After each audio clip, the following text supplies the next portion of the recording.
The Premier League has never been so exciting as we see it today, as we witness today. It is no longer a one-horse race being City winning a 4p. No, no, no, no, no, no. This is a three-horse race as we see it, as we witness it. Ladies and gentlemen, the big questions was asked today. Could Liverpool, Arsenal and City win their respective games to keep that momentum going, the pressure cooker going? The answer is Liverpool did it 100%. They spanked Brentford away with 4-1. Arsenal cooking today, beating Burnley with 5-0. So the pressure is definitely on. What about Man City? Man City, what we know, they always seem to wake up at this point of the time of the season. They have a strong squad and they always seem to find a winning way. But City, as we saw it, bottled it with a draw. With a draw. City dropped points. 1-1. Oh my daisy. But kudos for Chelsea and kudos for the ex-City player, Raheem Sterling, scoring. And it looked like coming into the 80th minute there that Chelsea was grabbing an upset away at Etihad. But it had to be Rodri. It just had to be that pull your socks up to your knees. Rodri scores in the 82nd minute. Oh, Rodri always do that.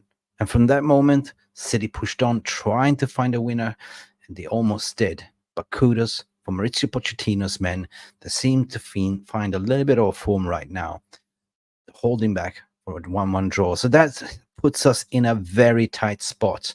And barring that City has one lesser game played, they have to play Bournemouth at home this Wednesday.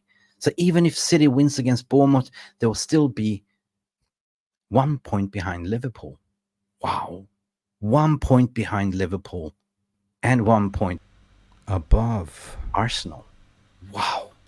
That is 2 points separating from the top. Now, other big questions that needs to be asked. What about 5th and 6th here? Me being a neutral, I really enjoyed seeing Spurs bottling it today. Really bottling today because Wolves came for visit at Tottenham Hotspur Stadium. Wolves with Pedro Neto. Oh my God, Pedro Neto, the run, the burst of energy. He was the cogwheel in that team to secure a 2-1 victory over Ange Postecoglou. Spurs being Spursy.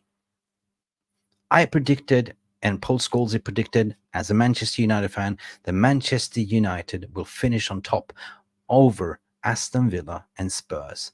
But it's all down to Manchester United when they play Luton away.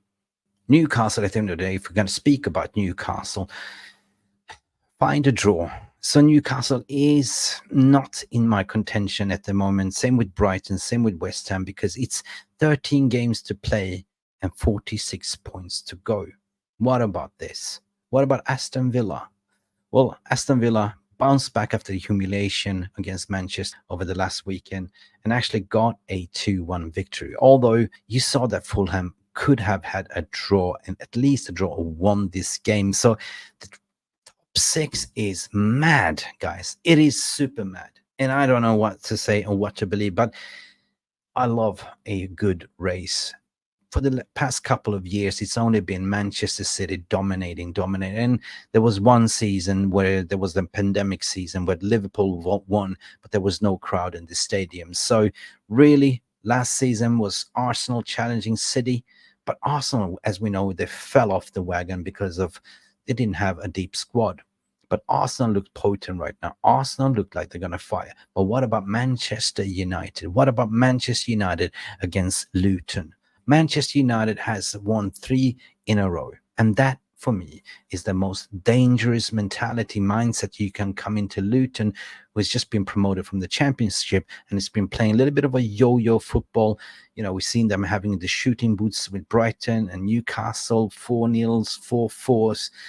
Well, Manchester United sees this as a cup final, but so would also the Luton fans. And so would Luton see Manchester United coming there as well. It's been far too long since they play against each other. So 100% this will be a high-scoring game, but mind the gap, people. Mind the gap if you're a Manchester United supporter like me.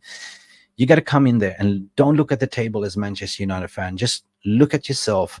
Come with the same mentality because they are going to play a low block. They're typically set up with 3 in the back, 5 in the midfield, and 2 up front. And they are super, super good in transitions and counterattacks. Oh, so Manchester United, how would you line up? Well, that's a big question. With Luke Shaw, injury doubt, I doubt Luke Shaw is going to be there tomorrow. But this is my predicted lineup. This is what Manchester United had to do. And of course, Manchester United could line up with 3 in the back, but I believe that Manchester United will line up with 4-2-3-1, or maybe a 4-3-3. Who knows? Because we need midfields. And the only person that I could see replace Luke Shaw in this instance, because we have no fullbacks, is Sofian Amrabat. Sofian Amrabat have played in that position before. Luke Shaw is out. We don't know. He's a doubt. He's definitely a doubt. So I would go with Harry Maguire, Rafael Varane, Diego Dalot, as per usual. Midfield doesn't change. Casemiro, the glider, Bruno Fernandes, Kobe Mainoo, Rashford, and Højlund and Garnacho. For me, this is a must win. Manchester United, if they can clinch this, we are definitely talking coming up to 44 points. 44 points. They'll be 3 points away from Spurs and 6 points away from Villa.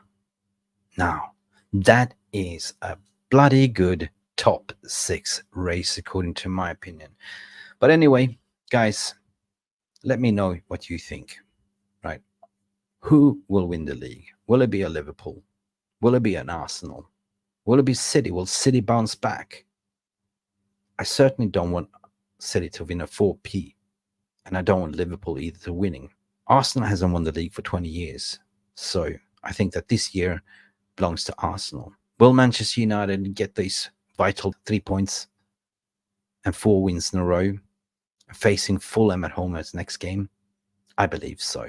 What the score prediction will be, I believe in footballing gods. I'm not going to jinx it. I think it's going to be a high-scoring game. I don't believe Onana's going to keep a clean sheet. I usually go for Ruby Classic 3-1 to Manchester United.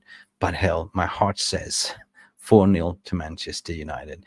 Guys, looking forward to see you tomorrow for the post-match reaction show and player of the rating show as well.